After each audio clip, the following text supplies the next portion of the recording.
I'll write a third-person narrative of about 800 words for Part 1. The crash of your HFY Sci-Fi story using simple Korean names and basic English. Here it is. The alarms blared throughout the small scout ship as Hoon gripped the controls with his 4 slender fingers. Red warning lights flashed across the control panel. His mission was supposed to be simple. Scan the third planet of this unremarkable yellow star and move on. The Galactic Survey had labeled this world as extremely dangerous, a Class 5 death world. But Hoon's people prided themselves on thorough documentation. Ship systems failing, announced the computer in a calm voice that contrasted with their dire situation. Multiple hull breaches detected, emergency landing procedures initiated.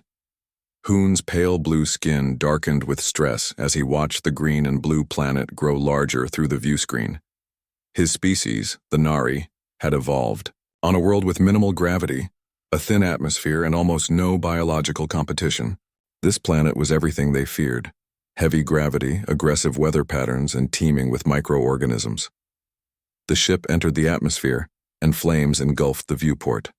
Hoon activated his environmental suit, knowing it was his only chance of survival. The craft bucked and shuddered as pieces tore away. Impact in 30 seconds, said the computer. Escape pod ready. Hoon crawled into the small pod and felt it eject from the dying ship. He watched through the tiny window as his vessel broke apart in a ball of fire. The pod's parachutes deployed, slowing his descent as he drifted toward a vast forest below.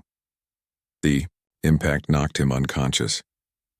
When Hoon woke, sunlight streamed through the pod's cracked dome. His suit had automatically sealed itself against the toxic oxygen atmosphere. He checked the emergency beacon and found it damaged. Calculating rescue probability, his suit's AI informed him. Result, less than 3%. Power reserves, at 62%. Estimated survival time, 5 days. Hoon pushed open the pod hatch and stepped onto Earth for the first time.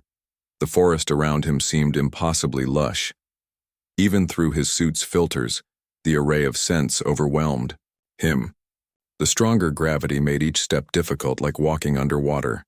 According to his scanner, this part of the planet contained thousands of plant species, millions of insects, hundreds of different birds, and dozens of mammals. On his homeworld, biological diversity was a fraction of this. How could anything evolve in such chaos? Most concerning were the readings for microorganisms. They were everywhere, in the soil, water, air, on every surface. His people had no natural defenses against such biological warfare. One breach in his suit would mean certain death. Hoon gathered what supplies remained from the pod. His communicator could no longer reach his ship in orbit, but it might work for short-range signals. The emergency kit contained nutrient packs that would last a week, water purification tablets, and basic medical supplies. He set up a small shelter using debris from the pod and scanned the area for immediate threats. His training had covered survival techniques, but nothing specific to Class 5 death worlds. Such planets were typically avoided or studied from orbit. As night fell, the temperature dropped rapidly. The weather on this world changed at frightening speeds. His suit adjusted its temperature control, but power reserves dropped another 2%. At this rate, the suit would fail before any rescue arrived. Strange sounds echoed through the forest. Howls, chirps, rustling, and distant roars. Each noise made Hoon flinch. His scanner identified dozens of predator species in the area. How did the native intelligent species survive in such dangerous conditions? The Galactic Survey records indicated that humans, despite their primitive technology, had somehow become the dominant species on this death trap of a planet. They had no natural armor, no significant physical advantages, yet they thrived where most advanced species would perish within days. On the second day, Hoon's scanner detected an approaching life form, large, bipedal, moving directly toward his position. He hid behind a fallen tree, weapon ready. Through the foliage emerged a human female. She wore simple clothing and carried a small pack. Hoon was stunned by how casually she moved through this deadly environment. No protective suit, no breathing apparatus, no visible weapons. The human stopped and looked directly at his hiding spot. "Hello?" she called out. "I know someone's there. I'm Nari. I'm a forest ranger. Are you hurt?" Hoon remained frozen. How had she detected him?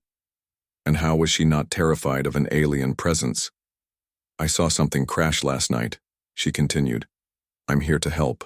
When Hoon didn't respond, she sighed and sat down on a nearby rock. "I'll wait. You must be scared and confused.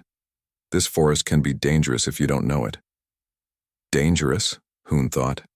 This entire planet is a death sentence. His suit beeped. A warning. Environmental controls failing. Oxygen filtration compromised. External contaminants detected. With no choice left, Hoon stood and revealed himself to the human. Her eyes widened, but she showed no fear, only curiosity and concern. "You're hurt," she said, pointing to a tear in his suit he hadn't noticed. "Let me help you." As the deadly air of Earth began seeping into his suit, Hoon realized his survival now depended entirely on this human who called this Deathworld home. Nari approached the alien cautiously, keeping her movements slow and non-threatening. Despite years of training as a forest ranger, nothing had prepared her for this moment. An actual extraterrestrial being standing before her in the woods she patrolled. The creature was tall and thin with blue-tinted skin that seemed to shimmer in the dappled sunlight. Its environmental suit was clearly damaged, and it watched her with 4 large dark eyes that blinked independently of each other. "I won't hurt you," Nari said softly, holding her hands up to show they were empty. "My name is Nari Park. I'm a forest ranger. I protect this area." The alien's suit emitted a series of clicks and whirs before a mechanical voice translated, "This atmosphere is toxic to me. My suit is failing. I will die soon." Nari nodded, trying to project calm despite her racing heart. "I can help you. My brother Min is a scientist. He studies biology. He can fix your suit or make you a safe place to stay." The alien seemed to consider this, its head tilting at an odd angle. "Why would you help me? Your kind has never met my species before." "Because you need help," Nari replied simply. "That's what humans do." The alien took a stumbling step forward, clearly struggling with Earth's gravity. "My name is Hoon. My ship crashed. The rescue beacon is broken. This planet is classified as a death world in our database."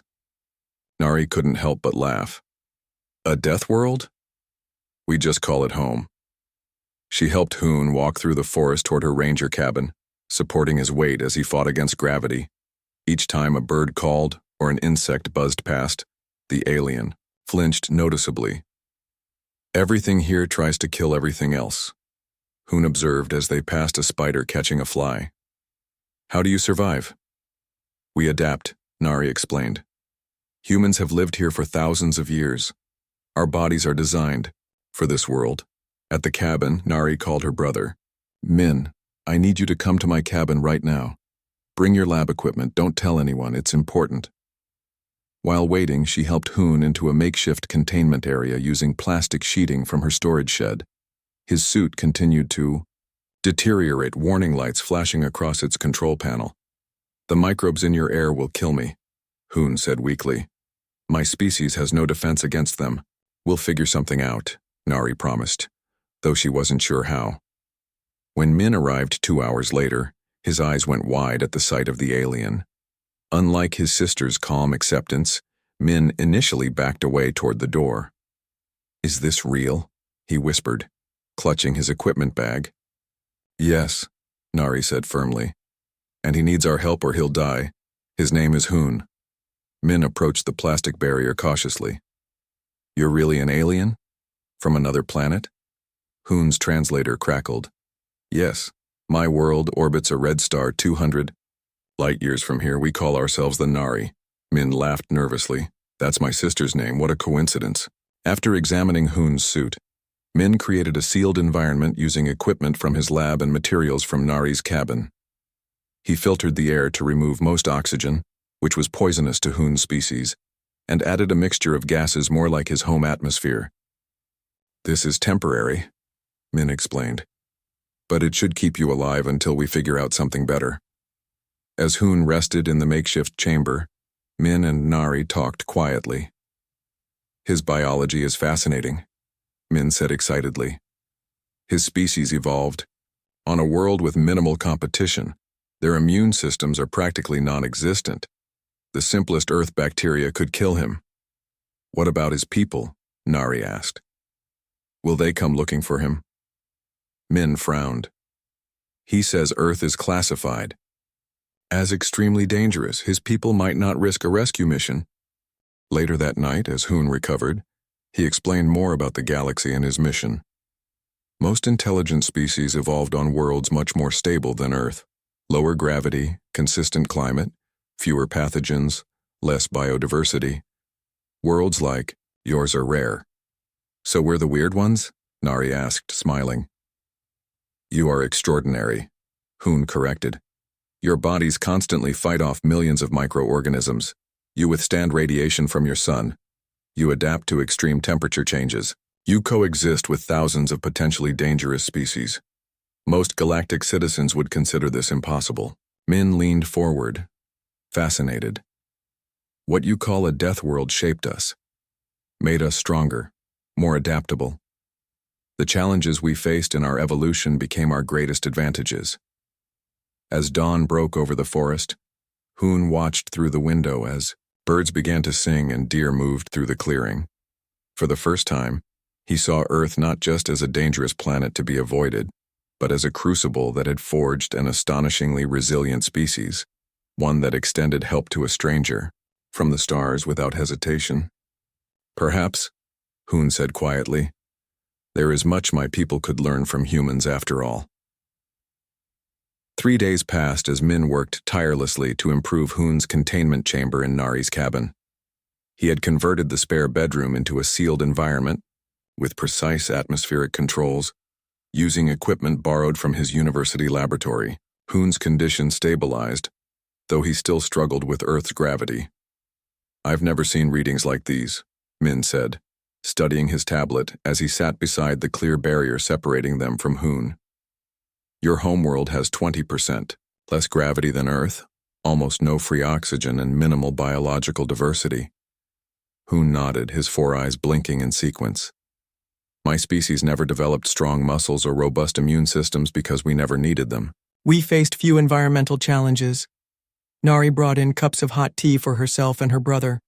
So tell us more about why Earth is classified as a death world. What makes it so dangerous to species like yours? Hoon's translator processed. His response. The Galactic Federation ranks planets from Class 1 to Class 5 based on habitability. Class 1 worlds are paradise planets, stable climate, minimal geological activity, few pathogens, and gentle radiation. Most advanced species evolved on Class 1 or Class 2 worlds. And Earth? Min asked. Earth is Class 5, the most dangerous category.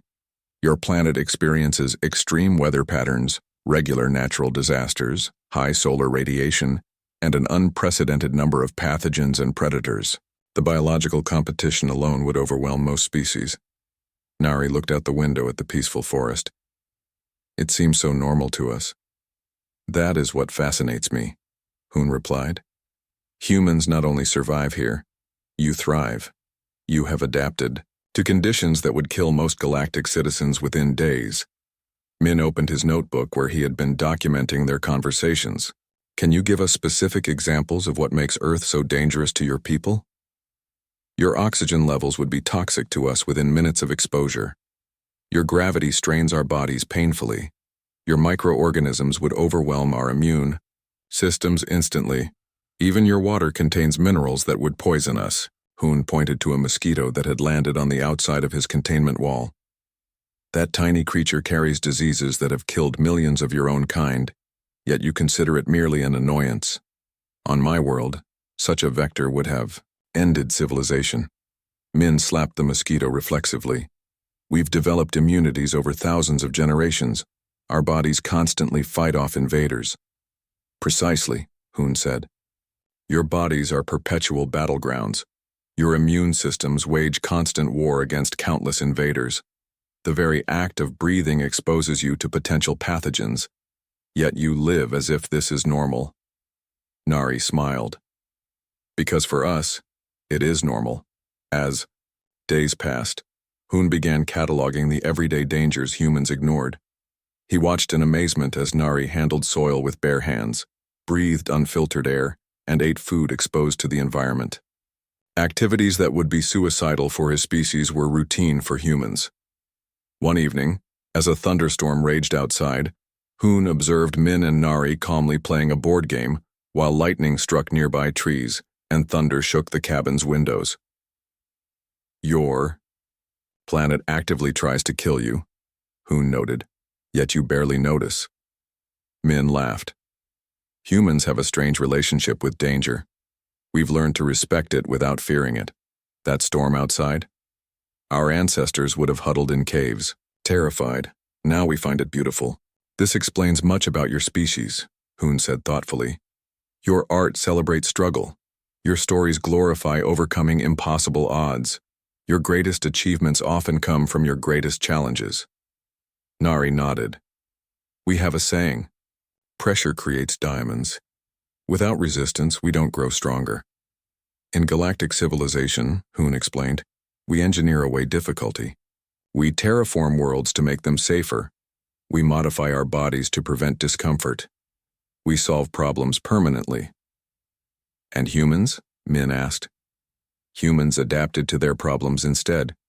You became stronger, more resilient, more creative. You didn't just survive Earth's challenges. You were forged by them. As night fell and the storm passed, Hoon watched the siblings from his chamber. These humans lived on a world that should have been impossible to inhabit, yet they moved through it with confidence and ease. They had not conquered their dangerous world. They had embraced it and grown powerful because of it. Perhaps, Hoon thought, what makes Earth a death world to my kind is precisely what makes it the perfect crucible for creating a species like humanity. The small blue light on Hoon's damaged communicator suddenly flickered to life after 2 weeks on Earth. Min rushed to the containment chamber, excitement clear on his face. It's working, he shouted to Nari, who was preparing dinner in the kitchen. Hoon's 4 eyes widened as he reached for the device. Static crackled through its speaker before a clear voice emerged in his native language. The translation system converted it to English for the humans. Scout Ship Talmar to Science Officer Hoon. We have detected your emergency signal. Confirm identity and status. Hoon's fingers trembled as he responded. This is Science Officer Hoon. I survived the crash, but am stranded on the Class 5 planet. My environmental suit failed. I have been assisted by local sentients. There was a long pause before the reply came. Assisted by the natives? Are you compromised? Has your containment been breached? Yes to containment breach, no to compromise, Hoon replied. The humans have constructed an environmental chamber that saved my life. They possess unexpected technological capabilities and knowledge. Min and Nari exchanged glances as Hoon continued his conversation. The voice on the other end sounded increasingly concerned. A rescue vessel has been dispatched. Arrival in 6 Earth hours. Maintain isolation if possible. Captain Jun will lead the extraction team. Later that evening, as darkness fell over the forest, Nari spotted lights in the sky, too controlled to be meteors, too silent to be aircraft. She called Min from his monitoring equipment, and they stood together on the cabin porch watching as 3 sleek vessels descended through the clouds. The ships landed in the clearing before the cabin, barely disturbing the grass beneath them. Their surfaces reflected the moonlight like polished metal, with no visible seams or openings. They're here, Nari whispered, her voice a mixture of awe and apprehension. A doorway appeared in the largest ship, and 3 figures emerged. They wore sealed environmental suits similar to Hoon's but intact and more advanced. The leader, taller than the others, approached the cabin slowly. Min stepped forward. Welcome to Earth. I'm Min, and this is my sister Nari. We've been caring for Hoon. The suited figure stopped abruptly, seemingly shocked that Min had addressed them directly. After a moment, a mechanical voice emerged from their suit. I am Captain Jun of the Galactic Federation. We have come for our officer. Stand aside. Nari blocked the doorway to her cabin. Hoon is still recovering. He needs careful transportation. We've created a stable environment for him. Captain Jun studied the humans with visible disdain even through the suit's visor. These primitives have been handling a Federation officer? This violates all protocols for Class 5 planet encounters. One of the other aliens approached with a device that emitted soft pulses of light as it scanned the humans.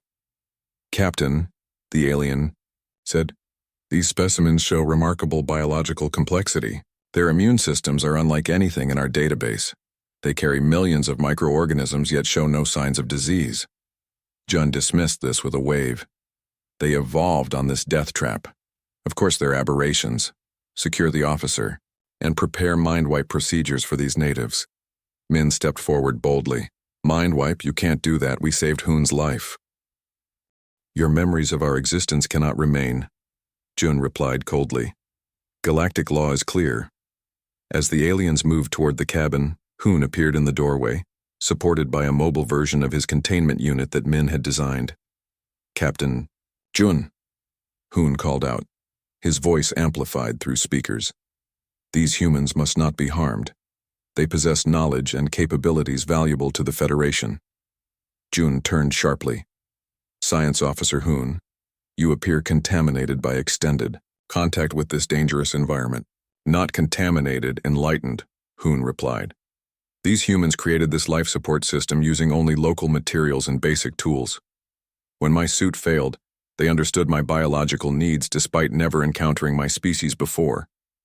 The scanning alien moved closer to examine Hoon's containment unit. "This is remarkable engineering for their technological level. It maintains perfect atmospheric composition with minimal power usage." Jun remained unconvinced. "They are still primitives living on a death world. Our protocols are clear." "Perhaps our protocols need revision," Hoon suggested. "These humans don't merely survive here.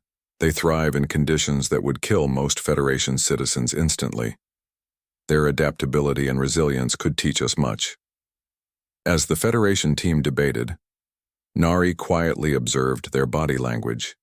Even in their protective suits, she could see their discomfort with Earth's environment. They flinched at insect sounds, startled at wind gusts, and constantly checked their environmental readings. Yet here stood humans, barefoot on the grass, breathing the night air without protection, comfortable in a world that terrified these advanced aliens. In that moment, Nari understood a profound truth. Humans weren't the primitive ones here.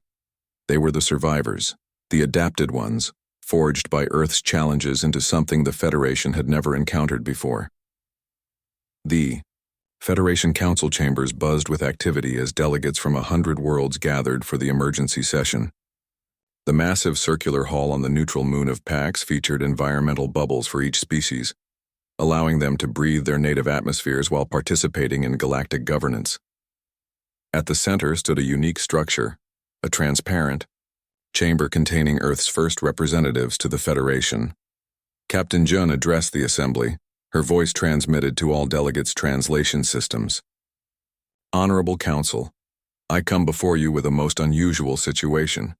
My team was dispatched to rescue Science Officer Hoon from a Class 5 death world, where his ship crashed 3 standard cycles ago." The delegates murmured at the mention of a death world. Such planets were typically quarantined, considered too dangerous for civilized species.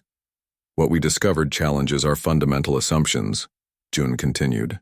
"The native species, who call themselves humans, not only survive on this hostile world but have developed a remarkable civilization despite constant biological warfare, extreme weather, and deadly radiation levels."